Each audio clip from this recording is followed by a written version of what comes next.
It is March and welcome back to the Team ORCC series. And for those new to the team, this is a series where 4 members of off-road.cc staff try their hand at full seasons racing in their chosen discipline.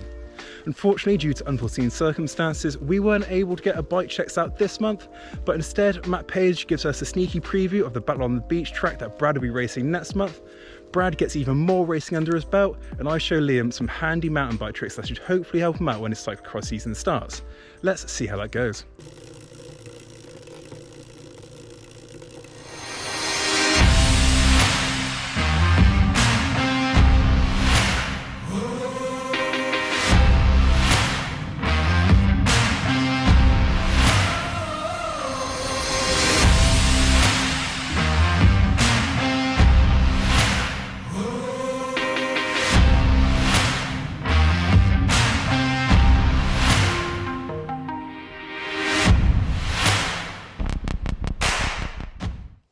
So I have left the fields of cyclocross behind for, well, until it gets cold again.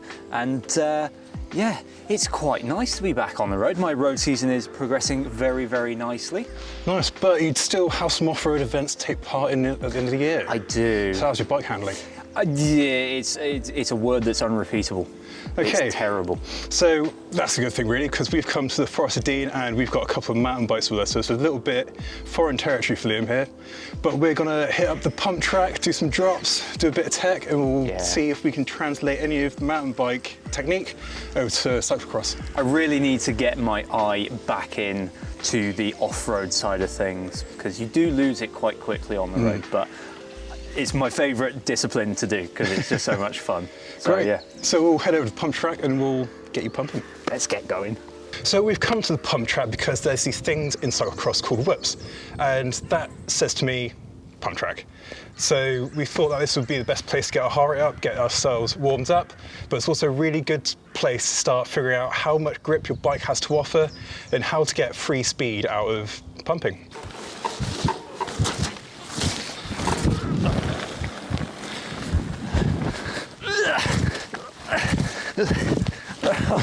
So come on then, coach. Tell the people, how's that technique? So it's looking rather good. I think if I'm going to be picky, you may be lifting up a bit too much at the top of the bump, because I can see you airing a little bit. Well, I can feel my rear wheel coming off. So that's exactly the wrong thing to do. So you want to like keep both wheels on the ground all the time, unless you want to jump them. Yeah, I don't think I'm going to have the speed. No, it's quite a wet day, so I don't think it will. Should we just throw some whips off these, yeah? Oh, easy, easy. Easy, isn't it? Cool, so that's the pump track out of the way. We're ready to go for a bit more harder riding. So we've come to the drops. And you've told me there's a reason why you wanted to do some drops. Yeah, you never experience even one of the smaller ones of this in road, gravel, cyclocross. You never get them. But when you do come off the road and onto a mountain bike, you get so many of these height drops in natural features, and being able to ride them safely, for one, just means that, you know, you can actually ride everything instead of like me you might insert some Italy mountain biking footage now of me walking down everything. It's nice to be able to ride these safely, but also if we step over to the bigger one, being able to actually ride that confidently does wonders for your handling, especially when you transition back over onto the road or cyclocross or gravel bike. Nothing that big's coming up. So now we've worked on some of the fundamentals of mountain biking. How are you feeling about it? I'm feeling a bit more confident on the bike. You know, getting I think my little oohs and ahs are kind of coming down a little bit. Good. You know, getting a bit more comfortable with drops and stuff like that. So yeah, I'm loving being out in the sunshine. We have been graced with good weather today. So now we're going to go and hit an actual full-on trail, and we're going to put some of Liam's new skills to the test, and we'll stop along the way and show Liam some line choice to some proper weird routes.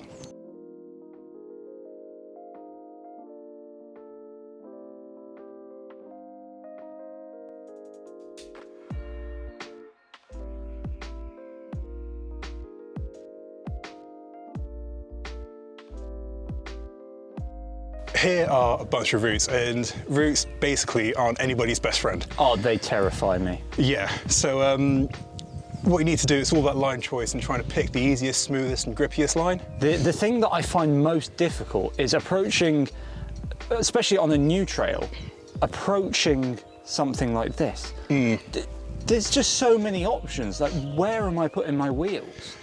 It's a bit of, you've got to look ahead as far as you possibly can. Yeah. But a lot of it is pick a line, stick with it and hope for the best. Ah, good, yeah. And with time, the best happens a little bit more frequently. Yeah. But again, everybody falls off. So for me, from cyclocross, one of the rules is you never give up elevation unnecessarily. Okay. So you always stick high. That more comes from off-camber sections.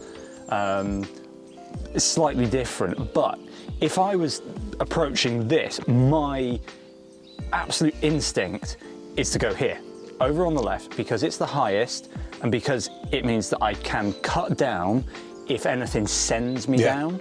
And there's a load of reasons why that's really good. And I would say that is probably the line. So you come around here, come up high, all these routes here are nice and horizontal. Yes. So you're not going to be on them for very long. You've got less chances of slipping. Also, I'm looking at those middle ones and I'm thinking slippy. Yeah, you don't want to be anywhere near them.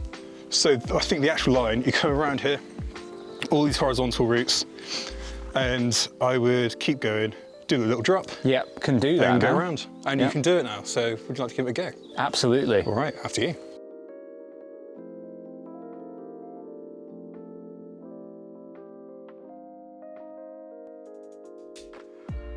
So I reckon that's a pretty solid taste of what mountain biking is.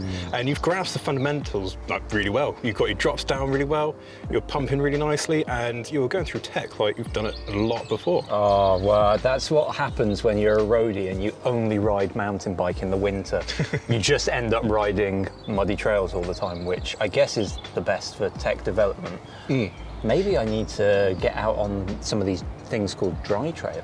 Oh yeah, Does that happen around the corner, I think, yeah. Oh. Do you think you've learned anything? I've definitely got my eye in more, and I definitely learned, you said to me off camera, don't pull up on your bars when you're doing drops. Of course I've always been pulling up, because I was like, yeah, gotta get high. But yeah, it just makes you feel very, very calm through the drop, which, you know, surely that makes riding bigger ones even easier. Absolutely, it's all that progression, the stepping up, and yeah, the more you do it, the easier it'll get. So I guess you've got a good grasp. Maybe when your cyclocross season starts off again, we'll do this again, and we'll get you a bit more confident before your racing starts. I mean, my aim is to do this all through the year, just to keep my eye in on the off-road stuff. But also, I do want to do some cross-country mountain bike racing. Cool. When the road season gets a bit boring. Nice. Which it will do very quickly. So speaking of cross-country racing, let's go and see what Brad's just done. I am at the Southern XC first round down in Winchester. I actually just finished up. What a course, what a day. Unbelievably nice weather. The course was fast, really quick. Suited me, quite kind of straight, not too many technical bits, lots of little lumps, long straights, uphill. Yeah, finished up, got third. Happy days, training's paying off. Yeah, big numbers. It was good, really, really good. I had a race over in Hog Hill for the Beastway series that was too muddy for me. Ended up coming fifth, but it was just so horrible, kind of falling over everywhere. This suited me, dry, quick, super fun. The Canyon Lux was just epic, so fast, so quick, so comfortable. Had the Karoo too, just telling me my numbers, so I knew kind of where I was. I mean, yeah, just an absolutely cracking day, and hopefully it's the start of things to come for the season. Bring it on.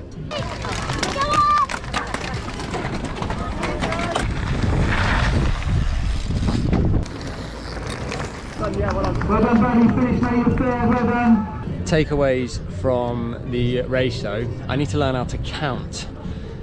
Turns out I can't count to 5. I thought we had an extra lap, so I let the guy go in front of me a little bit because, so yeah, got a little bit of time to catch him up. Turns out it was the last lap. Oh well. I think it'd be nice to run a slightly thinner tyre, something a bit more aggressive, a bit quicker. I just need to work on handling. Definitely can find the bits where I know I'm not as quick. So the technical bits just need to go and learn. Need to get some laps in with Liam Mercer. get him to teach me how to actually kind of take a corner properly. So yeah, on to the next one. Hey, so I'm Matt and I'm the gravel rider on the team, and today I am in Pembrey, which is home to Battle on the Beach, and this is an event which some of the team are going to be taking part in next month. I'm here to give them a bit of an insight because I'm not able to take part myself because I'm organising it. So this is a pretty unique venue and a unique event. It's a beach race, but behind the dunes, behind me here, there's just a massive single track and a massive forest tracks and lanes and little byways. So it's a race that's open to all sorts of bikes. So that's why we're going to have Liam on his gravel bike and we're going to have Brad on his cross-country bike, and they'll be racing together. Coming off the beach, this is one of the only bits that people might have to push with a soft sand. And then this is where it's going to get fun.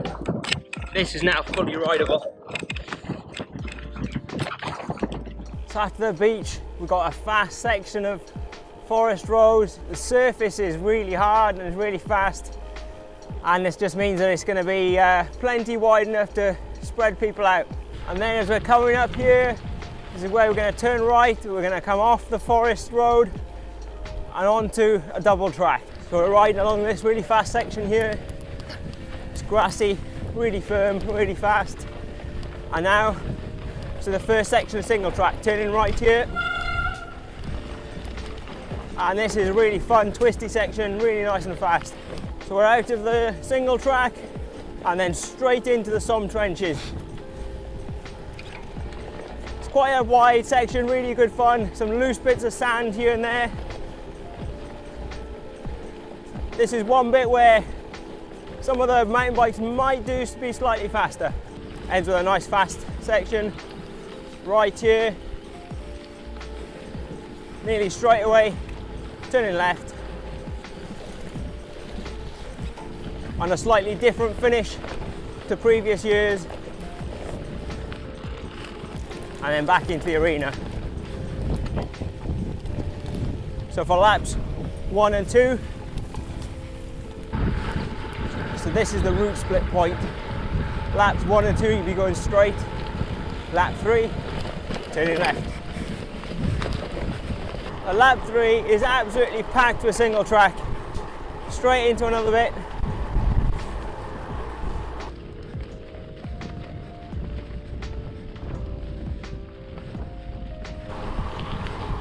And then we've got a new section. Turning right here, through these little tunnels. Now it should be wide enough for all bars.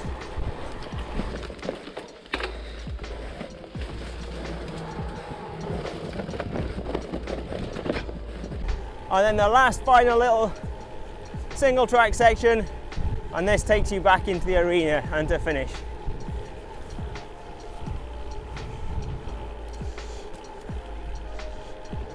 So that's a bit of a lap preview done. In terms of kit and suggestions for the other guys racing, I'd say Liam, maybe get some Goodyear connectors on. I don't think you're gonna need any more grip than that.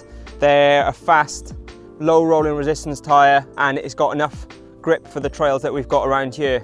Brad, on a cross-country bike, you're gonna need the Peak. You don't need any more than that. It's the fastest tyre that Goodyear run, and that's gonna be my suggestion. Other kit, I'd say maybe, Brad especially, get a bigger chainring on the bike. On the beach, the speeds are rapid, and I think you'll probably be good with maybe a 38 or a 40 chainring, whatever the biggest that you can fit to that bike is. So looking forward to seeing you guys here in early April, and hope you have a good race. And that is what we've got up to through March. Next month will be all about Battle on the Beach, but we'll also check on Liam to see how he's got on during his off season, and I start racing with my very first race at Milland. Thanks very much for watching, and we'll see you in the next one.